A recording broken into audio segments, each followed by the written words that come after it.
এই সাধারণ একটা কলম, কিন্তু আজ এটাকে আমরা বানাবো একদম ইউনিক একটা গ্যাজেট। প্রথমে কলমটা খুলে নিন, ভিতরে রিফিলটা আলাদা করে বের করে ফেলুন। খালি বডিটাই আমাদের কাজে লাগবে। এবার একটা ছোট ব্যাটারি নিন, ঠিক ছবির মতো করে কলমের সাথে সেট করুন। সাইজটা মিল থাকলে কাজটা অনেক সহজ হবে।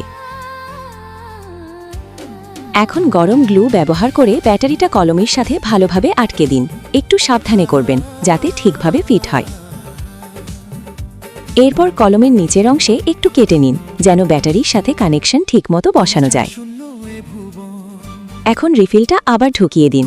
সবকিছু ঠিকঠাক সেট করলে দেখবেন এটা একদম অন্যরকম লুক নিচ্ছে। এই ছোট্ট হ্যাকটা কিন্তু অনেক কাজে লাগতে পারে আর দেখতে একদম ক্রিয়েটিভ। ভিডিওটা ভালো লাগলে লাইক, কমেন্ট আর শেয়ার করতে ভুলবেন না। আর এমন আরও আইডিয়া পেতে সাবস্ক্রাইব করে সাথে থাকুন।